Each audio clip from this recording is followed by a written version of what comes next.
Hey everyone, I just want to come on here and give my thoughts regarding last night's Friday Night Smackdown from Toronto, Canada.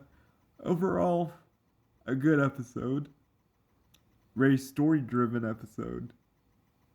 Not a lot of wrestling content on this week's episode. But let's just get into it. We opened the night with Sami Zayn bitching to Nick Aldis regarding his WWE Championship rematch. Sami's great in this role. Randy Orton is behind him. He goes back and forth with Sami. Cody Rhodes is in the ring, calls out Randy, wants to continue the fight that they had last week during the brawl in the crowd. Nick Aldis says he can't let them do that. Not only what it meant for fans, the disrespect for him.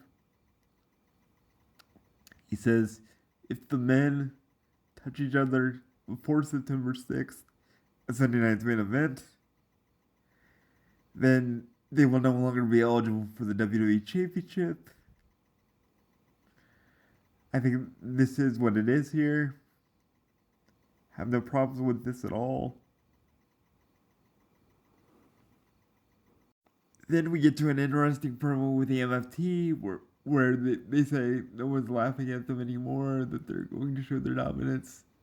And where Haku says the quiet part out loud, basically intimating through bleeped cuss word that MFT once again stands for motherfucking Tongans and not my family tree.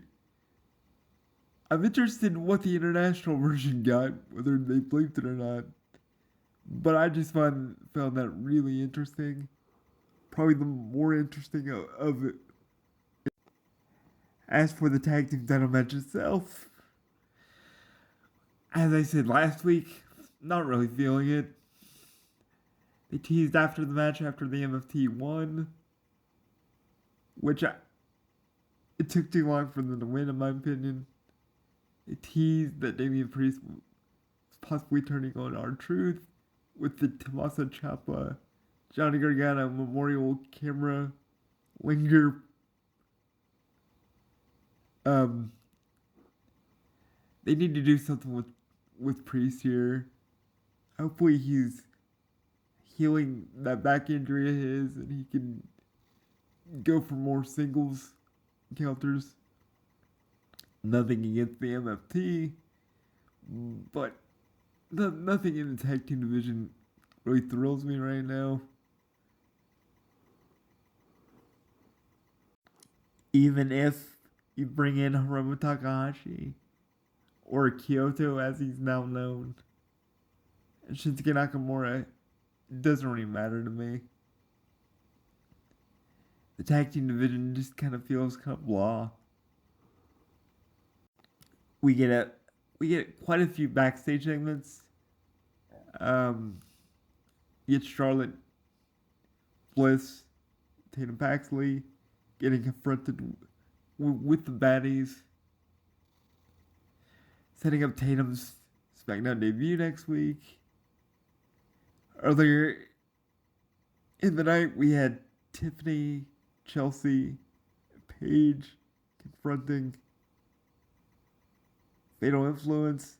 Paige saying she can take the U.S.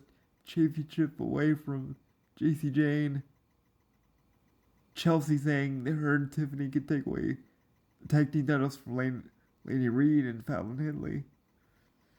This one was weird to me because when Tiffany wants her U.S. Championship back, but I'm guessing the thought here is that she's going to team with Chelsea to keep Chelsea on TV.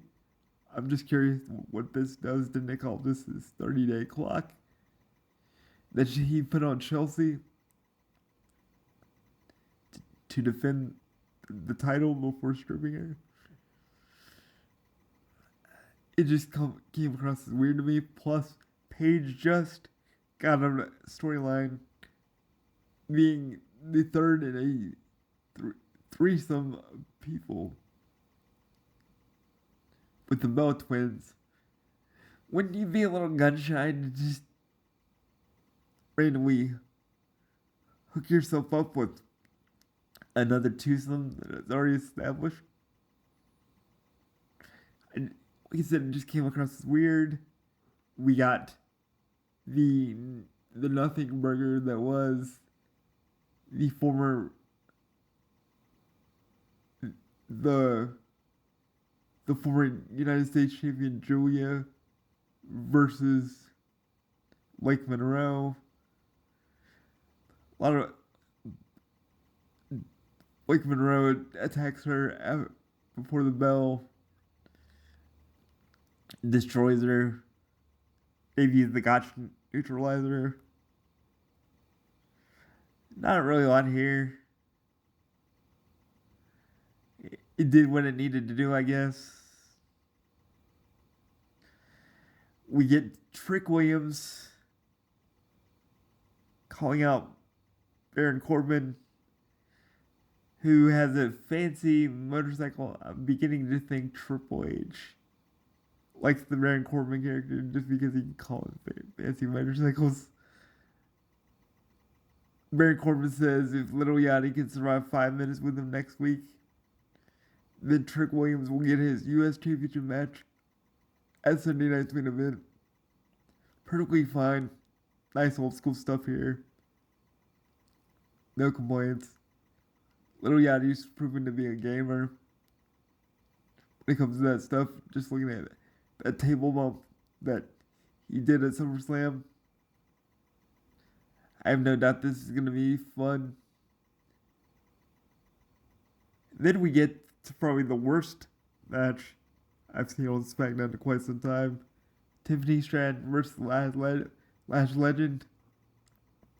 It just felt like the women were going at half speed here. They were very ginger with each other, which makes me think Tiffany's injuries. Tiffany's dealing with something because it was very much light touch sort of thing. It was very noticeable. I don't know what was going on there, but in the end, the irresistible forces, I'll get it right, and tried to come out, attack Tiffany again. Chelsea comes out with a kendo stick. It was fine. Like I said, the match was not good for Lash or Tiffany. But all in all, you got Chelsea on TV. Not the strongest week for Chelsea after last week, but you can't have them all. We had segments before the World Heavyweight title match where Randy Orton confronts CM Punk and Finn Balor and Gunther confront Kevin Owens. These were fine. And then we get to the main event. I like what they did here. There was aggression.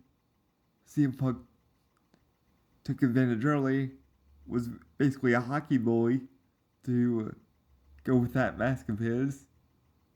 And dominated Kevin Owens early. Kevin Owens makes a comeback. Sami Zayn appears. Causes chaos. Tells Kevin Owens to take advantage. Gives Kevin Owens the title.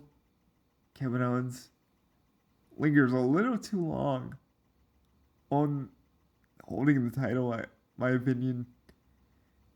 This leads to Sami to KO, and CM Punk did go to sleep before Sami KOs CM Punk with the title, standing tall.